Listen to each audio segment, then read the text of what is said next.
UPSC देने जा रहा था गरीब लड़का। स्टेशन पर आरपीएफ महिला ने रोक लिया। आगे जो हुआ उसने सबको रुला दिया। दोस्तों, यह सच्ची कहानी दिल्ली की है, जहां संसद भवन के पास की चमक दमक से कुछ ही किलोमीटर दूर रेलवे लाइन के किनारे बसी झुग्गियों में रहता था विकास। वही दिल्ली जहां एक तरफ बड़े बड़े नेता देश का भविष्य तय करते हैं और दूसरी तरफ कुछ घरों में आज भी खाना भी तय नहीं होता। उन्हीं टीन की छतों और प्लास्टिक से ढकी दीवारों के बीच एक छोटा सा कमरा था, जिसमें विकास अपनी माँ के साथ रहता था। विकास बचपन से ही पढ़ाई में तेज था। सरकारी स्कूल में पढ़ता था, लेकिन सपने किसी बड़े कॉन्वेंट स्कूल के बच्चे से भी बड़े थे। उसके कमरे की दीवार पर एक कागज चिपका था, IAS 2026। हर सुबह उठते ही वह सबसे पहले उसी को देखता, फिर अपनी माँ के पैर छूता और फिर पढ़ाई में लग जाता। उसकी माँ सुशीला देवी घरों में बर्तन मांजने का काम करती थी। हाथों की नसें उभरी हुई थी, कमर हमेशा दर्द से झुकी रहती थी, लेकिन चेहरे पर एक अजीब सी शांति थी। वह अक्सर कहती थी, बेटा, हम गरीब ज़रूर हैं, लेकिन हमारा इरादा गरीब नहीं होना चाहिए। विकास ने कभी ट्यूशन नहीं ली। पुरानी किताबें सस्ते बाज़ार से खरीदता, कुछ किताबें लाइब्रेरी से लाता और रात रात भर स्ट्रीट लाइट के नीचे पढ़ाई करता, क्योंकि घर में बिजली का बिल भरने के पैसे नहीं थे। मोहल्ले वाले हंसते थे, अरे विकास, यूपीएससी तेरे बस की बात नहीं, ये बड़े लोगों की परीक्षा है। लेकिन विकास सिर्फ मुस्कुरा देता था। वो दिन आखिर आ ही गया जिसका उसे कई सालों से इंतज़ार था। यूपीएससी की मुख्य परीक्षा का एडमिट कार्ड उसके हाथ में था। परीक्षा दिल्ली के एक बड़े सेंटर में थी। उसके पास ट्रेन का स्लीपर टिकट था, जो उसने 2 महीने पहले ही किसी तरह से पैसे जोड़कर बुक कराया था। माँ ने अपनी पुरानी चांदी की पायल गिरवी रखी थी, ताकि बेटे के सफ़र में रहने का खर्चा निकल आए। सुबह के 4 बजे ठंडी हवा चल रही थी। माँ ने चुपचाप चूल्हे पर चाय बनाई और 2 सूखी रोटियां अखबार में लपेटकर उसके बैग में रख दी। जाते जाते उसने बेटे के सिर पर हाथ रखा और कहा, पास हो या फेल, बेटा, इंसान अच्छा बनना। विकास की आंखें भर आई। उसने माँ के पैर छुए और स्टेशन की ओर चल पड़ा। रास्ते में हर कदम के साथ उसके मन में डर और उम्मीदें दोनों चल रहे थे। स्टेशन पर पहुंचते ही भीड़ देखकर वो थोड़ा घबरा गया। हाथ में छोटा सा बैग, जिसमें कुछ कपड़े, किताबें और एडमिट कार्ड रखा था। वह प्लेटफॉर्म पर एक कोने में बैठकर अपने नोट्स दोहराने लगा, बार बार एडमिट कार्ड निकाल कर देखता, जैसे खुद को यकीन दिला रहा हो कि यह सपना नहीं, हकीकत है। ट्रेन आने में अभी आधा घंटा बाकी था। तभी अचानक पीछे से एक सख्त आवाज़ गूंजी, अरे तुम बैग लेकर कहाँ जा रहे हो? जरा इधर आओ। विकास ने मुड़कर देखा। आरपीएफ की एक महिला अधिकारी सामने खड़ी थी। कद लंबा, चेहरे पर सख्ती, वर्दी बिल्कुल सलीके से पहनी हुई। उसकी नज़रें सीधी विकास पर टिकी थी। जी, मैं ट्रेन का इंतज़ार कर रहा हूँ, विकास ने हकलाते हुए कहा। बैग खोलो, महिला अधिकारी ने बिना समय गंवाए आदेश दिया। पास खड़े कुछ लोग रुक गए। किसी ने मुस्कुराकर कहा, लगता है कुछ गड़बड़ है। विकास के हाथ कांपने लगे। उसने धीरे धीरे बैग खोला, किताबें निकाली, पुरानी डायरी, 2 जोड़ी कपड़े और एक प्लास्टिक में लिपटा हुआ एडमिट कार्ड। महिला अधिकारी ने सख्ती से पूछा, क्या करते हो? मैडम, यूपीएससी की परीक्षा देने जा रहा हूँ, विकास ने सिर झुकाकर जवाब दिया। भीड़ में कुछ लोग हंस पड़े। देखो भाई, यह भी कलेक्टर बनेगा, किसी ने तंज कसा। महिला अधिकारी ने एडमिट कार्ड हाथ में लिया और ध्यान से देखने लगी। फिर अचानक पूछा, टिकट दिखाओ। विकास ने तुरंत अपनी शर्ट की जेब टटोली, फिर पैंट की और फिर बैग की छोटी सी जेब। उसका चेहरा पीला पड़ गया। टिकट टिकट गायब था। उसका दिल जोर जोर से धड़कने लगा। उसने घबराकर कहा, मैडम, अभी तो था, मैंने यहीं रखा था। बिना टिकट सफ़र करने जा रहे थे? महिला अधिकारी की आवाज़ जोर और कड़ी हो गई। भीड़ अब पूरी तरह इकट्ठा हो चुकी थी। कुछ लोग मोबाइल निकालकर वीडियो बनाने लगे। विकास की आंखों से आंसू आ गए। नहीं मैडम, मैं झूठ नहीं बोल रहा, मेरा टिकट था, शायद जेब कट गई, मैं सच कह रहा हूँ। महिला अधिकारी ने तीखी नज़रों से देखा। सब यही कहते हैं, पहली चोरी करते हैं फिर मासूम बन जाते हैं। यह शब्द तीर की तरह विकास के दिल में लगे। उसने कांपते हाथों से एडमिट कार्ड आगे बढ़ाया। मैडम, मेरी परीक्षा है आज, अगर मैं नहीं पहुंचा तो मेरा साल बर्बाद हो जाएगा। मेरी माँ ने बहुत मेहनत की है। उसकी आवाज़ भर आई। प्लेटफॉर्म पर खामोशी छा गई। दूर से ट्रेन की सीटी की हल्की आवाज़ सुनाई देने लगी। महिला अधिकारी कुछ पल तक उसे देखती रही। उसके चेहरे पर डर था, लेकिन आंखों में झूठ नहीं। फिर भी नियम तो नियम थे। तुम्हें ऑफिस चलना होगा, उसने कहा। विकास के पैरों तले ज़मीन खिसक गई। ट्रेन अब प्लेटफॉर्म पर आने ही वाली थी। उसका सपना, उसकी माँ की मेहनत, सालों की तपस्या, सब उसकी आंखों के सामने टूटते हुए दिखने लगे। उसने एक आखिरी बार ट्रेन की ओर देखा, फिर महिला अधिकारी की ओर। वो सिर्फ इतना कह पाया, मैडम प्लीज़ मेरा सपना मत छीनिए। ट्रेन प्लेटफॉर्म पर आकर रुक गई। लोग चढ़ने उतरने लगे। शोर शराबा बढ़ गया, लेकिन उस भीड़ के बीच विकास की दुनिया जैसे थम सी गई। ट्रेन प्लेटफॉर्म पर खड़ी थी। लोग तेजी से चढ़ रहे थे। कोई सीट पकड़ने की दौड़ में था, कोई खिड़की से बैग अंदर फेंक रहा था। लेकिन विकास वहीं खड़ा था, जैसे उसकी दुनिया रुक गई हो। सामने आरपीएफ की महिला अधिकारी, हाथ में उसका एडमिट कार्ड और चेहरे पर वही सख्ती। चलो ऑफिस चलते हैं, उसने दोबारा कहा। विकास के पैर जैसे पत्थर के हो गए। उसने एक बार फिर जेब टटोली और बैग उल्ट पुल्ट कर दिया, लेकिन टिकट सच में गायब था। उसे याद आया कि जब वह प्लेटफॉर्म पर आया था तब भीड़ में किसी ने हल्का सा धक्का दिया था। शायद उसी वक्त जेब कट गई थी, लेकिन अब वह कैसे साबित करता। मैडम, मेरी ट्रेन चली जाएगी, उसकी कांपती आवाज़ कह रही थी। नियम सबके लिए बराबर होते हैं, महिला अधिकारी ने ठंडे स्वर में जवाब दिया। विकास की आंखों के सामने माँ का चेहरा घूम रहा था। सुबह का वो दृश्य जब माँ ने कांपते हाथों से उसे रोटियां दी थी। उसने खुद से कहा था कि चाहे कुछ भी हो, हार नहीं मानेगा। लेकिन इस वक्त हालात उसके हाथ में नहीं थे। उसे आरपीएफ के छोटे से ऑफिस में ले जाया गया। उसने घड़ी की तरफ देखा, समय निकलता जा रहा था और बाहर ट्रेन की जाने की आवाज़ आई। विकास की आंखों से आंसू बहने लगे। उसने सर झुका लिया। महिला अधिकारी ने कुर्सी पर बैठते हुए कहा, अब सच सच बताओ, टिकट क्यों नहीं है?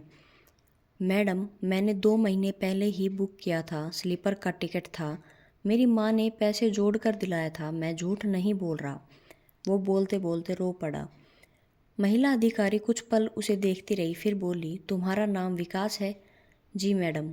पिता का नाम रामकिशोर यादव, उनका देहांत हो चुका है। महिला अधिकारी की उंगलियां मेज पर धीरे धीरे चल रही थी। वह कुछ सोच रही थी। फिर उसने पूछा, तुम कहाँ रहते हो? रेलवे लाइन के पास, झुग्गी में, संसद भवन के पीछे वाले इलाके में, विकास ने धीमे स्वर में कहा। महिला अधिकारी का चेहरा एक पल के लिए बदल गया, जैसे कोई पुरानी याद अचानक सामने आ गई हो। उसने फिर गंभीर होकर पूछा, तुम्हारी माँ का नाम सुशीला देवी? यह सुनते ही महिला अधिकारी कुछ सेकंड के लिए चुप हो गई। उसकी आंखों में हल्की सी चमक आई, फिर वो तुरंत सामान्य हो गई। क्या करती है तुम्हारी माँ? घर घर जाकर बर्तन मांजती है, लोगों के कपड़े धोती है, विकास ने जवाब दिया। कमरे में कुछ पल के लिए खामोशी छा गई। बाहर स्टेशन की हलचल अब धीमी पड़ चुकी थी। विकास की ट्रेन जा चुकी थी। उसका साल, उसका सपना, सब खत्म हो गया था। महिला अधिकारी ने पूछा, बस यह एडमिट कार्ड और थोड़े से पैसे? उसने कांपते हाथों से जेब में मुड़े थोड़े नोट निकाले। कुल मिलाकर सिर्फ 180 थे। महिला अधिकारी ने गहरी सांस ली। यूपीएससी की परीक्षा इतनी आसान नहीं होती विकास, वहाँ सिर्फ पढ़ाई नहीं, ईमानदारी और साहस भी चाहिए। विकास ने पहली बार सिर उठाकर उसकी ओर देखा। मैडम, मैंने कभी चोरी नहीं की, मैंने कभी झूठ नहीं बोला। अगर आज मैं परीक्षा नहीं दे पाया तो मेरी माँ टूट जाएगी। उन्होंने अपनी पायल गिरवी रखी है। उसकी आवाज़ में इतना दर्द था कि बाहर खड़े 2 सिपाही भी चुप हो गए। महिला अधिकारी ने एडमिट कार्ड फिर से देखा, सेंटर का पता पढ़ा।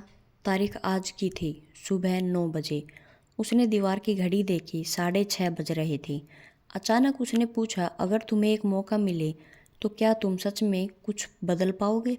विकास ने बोला, मैं कसम खाता हूँ, अगर मैं अफसर बना तो सबसे पहले उन बच्चों के लिए काम करूँगा जिनके पास पढ़ाई के लिए पैसे नहीं हैं।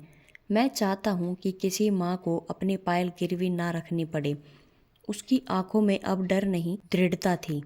महिला अधिकारी कुर्सी से उठी। उसने खिड़की से बाहर देखा। प्लेटफॉर्म अब लगभग खाली था। उसने धीरे से कहा, तुम्हारी माँ सुशीला क्या पहले संसद भवन के पास एक सरकारी क्वार्टर में काम करती थी? विकास चौंक गया। जी मैडम, बहुत साल पहले जब पापा जिंदा थे। महिला अधिकारी की आंखें नम हो गई। विकास कुछ समझ नहीं पाया। उसने धीमी आवाज में कहा, आज से करीब 15 साल पहले एक छोटी सी लड़की थी जिसके पिता पर झूठा आरोप लगा था। सबने उसका साथ छोड़ दिया था। घर में खाने के लिए कुछ नहीं था। उस वक्त तुम्हारी माँ ने बिना किसी स्वार्थ के उस परिवार की मदद की थी। विकास ध्यान से सुन रहा था। उसने कुछ याद नहीं था। वह तब तक बहुत छोटा था। महिला अधिकारी ने उसकी ओर देखा। वह छोटी सी लड़की मैं थी। कमरे में सन्नाटा छा गया। विकास जैसे कुछ समझ ही नहीं पाया। आप? हाँ, उसने हल्की मुस्कान के साथ कहा। अगर उस वक्त तुम्हारी माँ मुझे और मेरी माँ को सहारा नहीं देती तो आज शायद मैं यहाँ वर्दी में नहीं खड़ी होती। विकास कुछ समझ नहीं पा रहा था। महिला अधिकारी ने कहा, लेकिन कानून तो कानून है। बिना टिकट यात्रा करना अपराध है। विकास का दिल फिर धड़क उठा। उसे लगा शायद सब खत्म। कुछ सेकंड की खामोशी के बाद महिला अधिकारी ने धीरे से कहा, लेकिन इंसानियत कानून से बड़ी होती है। विकास ने अविश्वास की ओर देखा। तुम्हारी ट्रेन छूट चुकी है, उसने कहा, लेकिन अगली ट्रेन 1 घंटे में है और इस बार तुम बिना डर के जाओगे। विकास कुछ समझ नहीं पा रहा था। महिला अधिकारी ने अपनी जेब से पर्स निकाला, काउंटर पर फ़ोन मिलाया और कहा, एक स्लीपर टिकट अभी बुक कीजिए।